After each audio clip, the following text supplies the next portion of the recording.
Assalomu alaykum va rahmatullohi va barakatuh.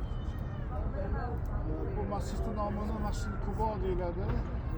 Qubo masjidi birinchi bo'lib islom olamida payg'ambarimiz alayhissalom Madina Munavvara shahriga kelganda qurilgan masjid shu masjid bo'ladi.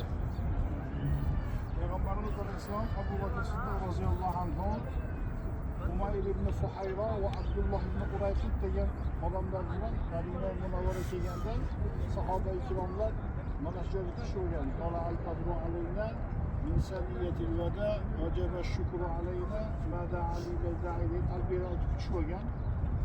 Payg'ambarimiz shu tushganda o narigi tomonda bog'lar turibdi-yu, ana shu bepoyon xurmo bog'lari bo'lgan.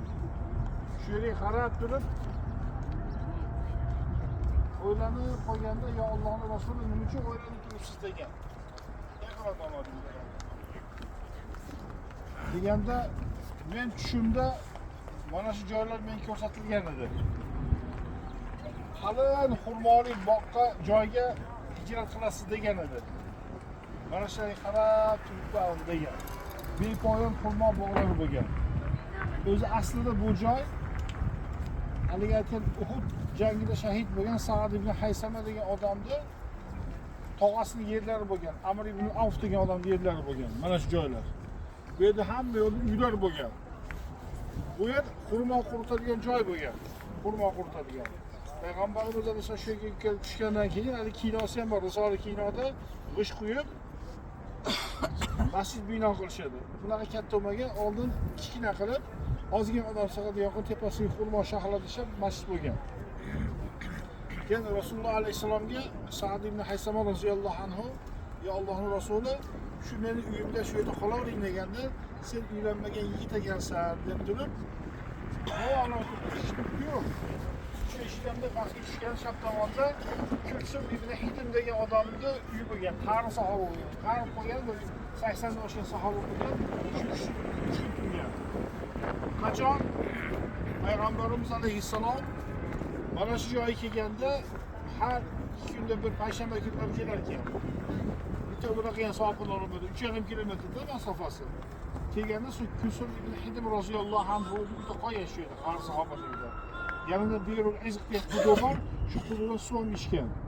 Abu Bakr Siddiq, Umayr ibn Fuhayra, Abdulloh ibn Qurayqit odam musulmon odam bo'lmagan. Abdulloh ibn Qurayqit faqat to'g'ri yaxshi odam bo'lganligidan yo'l ko'rsatib kelgan. Jiddadagi Qizil dengiz bo'ylaridan yo'l ko'rsatib olib kelganda, iymon keltirib musulmon bo'lmaysanmi deganda, men haqqim berib ketaman degan, lekin u kishi sodiqligiga qoyil qilgan Rasululloh alayhisalom. Garchi musulmon bo'lmasa ham sotmagan. Undan kattaroq pul beraman desa unamagan. Yo'l ko'rsatib kelgan. Mana bu masjid orqa tomonda 3 etajdan 4 etajli mehmonxona bor. Shuni o'rniga kofirlar, mushriklar masjid qurgan. Uni Masjidi Ziror deb nomlanadi. Alloh taolo Qur'oni Karimda sura Tavbada kelgan. Astag'iz billahi vallazina ittakhadhu masjidan ziraran va kufran va tafriqan baynal mu'minin va irsadan liman haraballoh va rasulahu. Ular masjid bino qildi, kufr va tafriqa chiqarish uchun masjid bino qildi. Buni buzib tashlanglar degan bu masjidda. La taqum fihi abada. Bu yerda hargiz turmaydi masjidda. La masjidun ussisa ala taqvo, sizlar taqvo ustiga qurilgan masjidga kelinglar degan. Keyin orqasida oyat nozil bo'ladi. Fihi rijalun yuhibbuna an yatatahharu. Bu yerda poklanishni yaxshi ko'radigan insonlar bor degan. Mustahab joriy bo'lgan. Shu joyga kelgandan keyin mustahab joriy bo'lgan.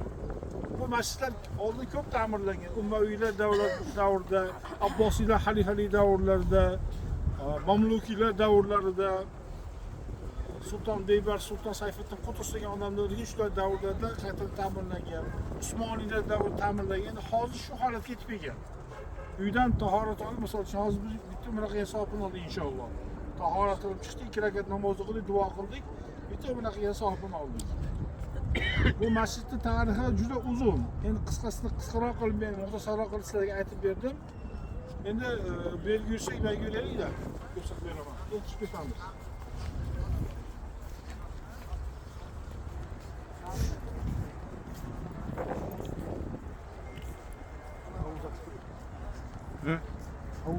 Ayo nimaga? Mana o'zim aytdi. Mana shu yerda quduq bo'lgan, quduqning o'rni bu. Mana bu yerga yozib qo'ygan o'zi. Bi'rul Xotim.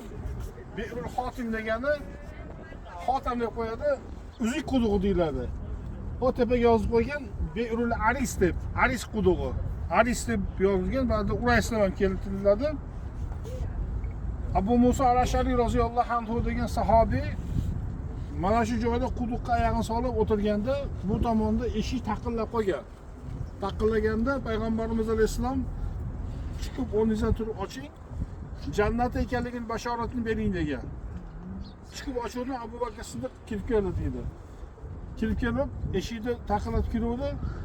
Rasululloh sizga salom berdi, jannatda ekansiz siz dedi. Qarang, qanday ulug' baxt, buyuk saodat. Xotamun nabiy bo'lgan zotning og'zidan jannat ekanligini bashoratini o'ylab tirikligida. Alhamdulillah deb kirdi. Yana o'tirdim, yana eshik taqillab qoldi. Chiqib oching, jannat ekanligini bashoratini bering. Eshik ostidan Hazrat Umar kirib qoldi. Siz jannatda ekansiz, payg'ambarimiz alayhisalom aytdi dedi. Alhamdulillah deb kirdi. Uchinchi marta eshik taqilladi. Eshikni oching. Boshiga bir musibat, balo yetadi, undan keyin jannati bo'ladi. Ayting, xabarini bering deb olsam, Usmon ibn Affon kirib qoldi deydi. Kuyovlari. Boshingizga bir balo yetarkan, qiyinchilik, mashaqqat chekasiz ekan, orqasidan siz jannatda ekansiz deganda, alhamdulillah, boshimga yetgan balolar Allohga topshirdim dedi. Yana eshik taqilladi, borasa o'zim o'g'li Abdulloh ekan, lekin unga jannat bashoratini bermadi Rasululloh degan. Mana shu hudud tepasida bo'lgan Abu Hurayra roziyallohu anhu bu hadisni rivoyat qilgan. Mana bu nimasini yozib qo'ygan bu yerga. Keyin Hazrat Usmon roziyallohu anhuga payg'ambarimiz alayhisalom o'zlarining qo'llaridagi uzuklarni berib ketgan. Bu uzukda Rasulullohning pechatlari bo'lgan. Bir kun mana shu quduqning ichiga tushib ketdi deydi. Shuning uchun Bi'rul Xotam deb qo'ygan edi. Xotam degan uzuk degani. Suvda hammasini chiqarib olganda ham topolmadik biz uni degan. Usmon roziyallohu anhu davrlarida bog'iylar chiqib fitna boshlab u kishini qatl qilganligini mana shu uzuk yo'qolgandan deb taxmin qilishga ulamolarimiz. Mana shu yerda bo'lgan. Mana shu atrofda hamma yoq odam yashagan. O'sha Amr ibn Avf degan odamning uylari bo'lgan. Bu masjid bino qilgan. Endi yana bittasini bunday chiqib ketamiz, bunday yurib, buni ko'rsatib qo'yaylik.